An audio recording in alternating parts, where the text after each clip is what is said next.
So I'll introduce you, and then we'll kick this thing off. Good. Ready? Here we go. Boom. Hey guys, Matt Bishop here, backstage at Mojo 13. This is a neat little club down here in Delaware. Yeah, I've never been here. Me either. First time for both of us.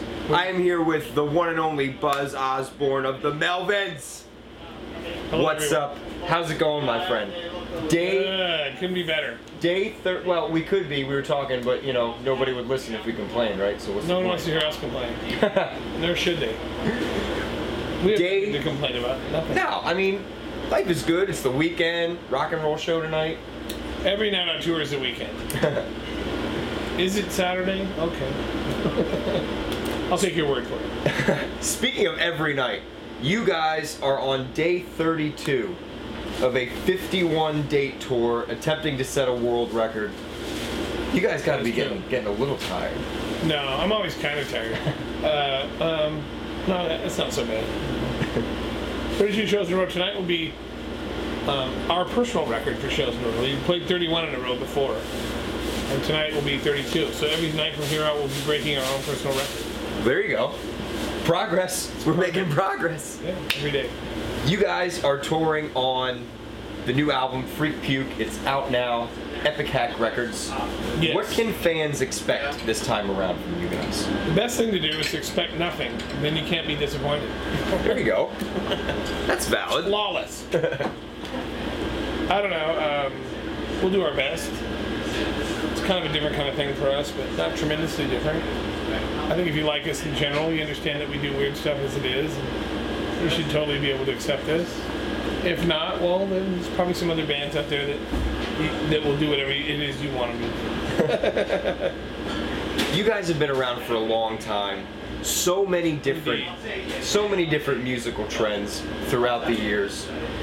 Have you guys ever taken a look at the music landscape and said, maybe we should try a little bit what these guys are doing, or maybe we should take a little bit of this sound and incorporate it? Or has it always just been,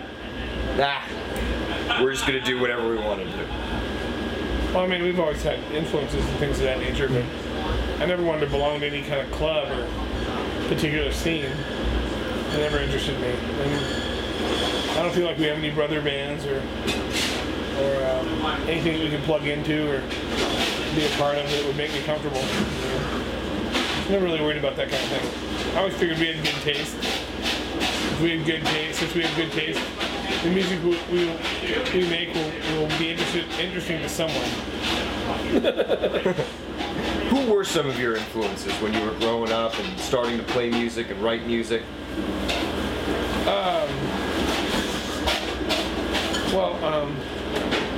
always liked this band, The Who.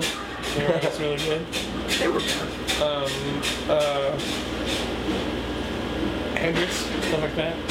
Later, I got into more punk rock stuff, like the Sex Pistols and Black Flag. No, I mean punk rock is really what it's really the world we come out of musically. And you know, I learned a lot of lessons from Johnny Rotten that I never forgot. I'll leave it at that. What spurred this? I want to go back to this 51 day, 51-day tour that you guys 20 are more on. days. What spurred this? What brought it on? Well, we just want to do something that was big and stupid, and mission accomplished. I don't know. Just something that's crazy for no reason other than that. Seemed like a good idea at the time. Well, it's going pretty well so far. I mean, yeah, I mean, no major crop-ups. We've done 31 shows without a problem. That's pretty good. We all die tonight, and that's a crazy fire or something. You've broken your own record, Mission though. accomplished. What do you hope that the Melvins will leave as a legacy in the music world when it's all said and done?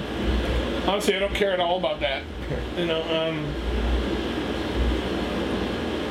I'm not I'm more of a what have you done lately kind of person than I am a look at how great they are.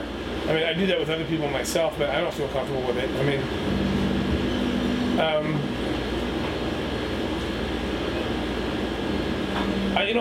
I just don't particularly care. I mean, it's our music will survive one way or another, regardless of what I think. But honestly, I really wouldn't care if it all got deleted the second I died. Well, I don't think that's going to happen anytime soon. It won't happen, but Yeah. it wouldn't bother me if it did. It doesn't bother me.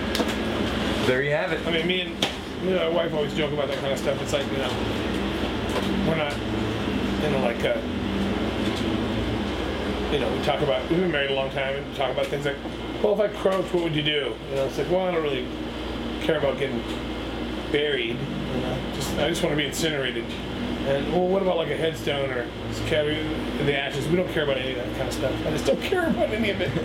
I was like, do you have to pick up the ashes? Like, if you died, would I have to pick up your ashes? Would I have to? Can't they just keep them? I don't want that shit, She's like, that's kind of where we're at with that kind of thing. And I feel the same way about the music I do. I don't do this for history, It's for now, in the moment. I think that's great, though. So many bands are trying to do that. They want to write the record that's going to be the Billboard hit or sell X amount of copies. And well, I would love sometimes, to do that, yeah, but sometimes then they forget, well, but is it a good record? Is it your record? Is this, coming from your heart and soul? You know what I mean? Well, maybe. I mean, sometimes I agree with million-selling albums that they're good, but usually I don't. But I'm a picky guy. I don't know. I don't know what motivates most people along those lines, or musicians, or artists, or any of those people. Art's communication. Good art is communication anyway. It should be, and that's really the point of all of it, If you're not even doing that, I really don't think you're doing your job. For whatever it is. I agree with you there. Well, Buzz, thank you so much for taking the time to sit down with me. My pleasure. I greatly appreciate it. The Melvins, ladies and gentlemen, the new record Freak Puke is out now on Epic Hack Records, so go get a copy, crank it up, and the record-breaking tour! 51 dates. They are 32 in. 32 in. 32 in, so you still got plenty of time to catch them. It's going to be awesome. Be a part of history. Be a part of history. It's going down in the books. Get there. Crank it up.